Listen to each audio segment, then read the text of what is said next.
আজকে আমি তোমাদেরকে দেখাবো বাড়িতে কিভাবে ঝটপট তড়কা বানানো যায়। আমি আজকে বানাবো এগ তড়কা। তাই ডিমটা ফেটিয়ে ভালো করে ভেজে নেব। তারপর কড়াইতে তেল দিয়ে দিয়েছিলাম তেজপাতা, গোটা জিরে আর গোটা গরম মশলা, আর দিয়েছিলাম পেঁয়াজ। পেঁয়াজটাকে ভালো করে ভাজা হয়ে গেলে এখানে আমি একটু নুন দিয়ে দিয়েছিলাম সামান্য পরিমাণে, যাতে পেঁয়াজটা ভালো ভাজা হয়ে যায়। তারপরে দিয়ে দিয়েছিলাম কাঁচা লঙ্কা, আদা রসুনের পেস্ট আর টমেটো কুচি দিয়ে ভালো করে নাড়িয়ে টাড়িয়ে কষিয়ে নেব।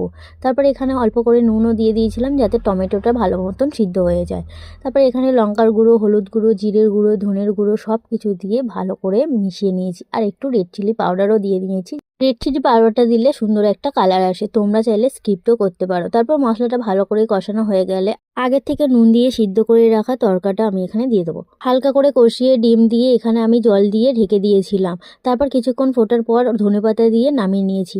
তোমরাও এইভাবে করে খেয়ে দেখতে পারো বন্ধুরা, আর কেমন লাগলো আমাকে কমেন্ট করে জানিয়ে। আর ভিডিওটি যদি তোমাদের ভালো লেগে থাকে তাহলে আমার চ্যানেলটি সাবস্ক্রাইব করে দিও আর আমার সাথে থেকো। টাটা।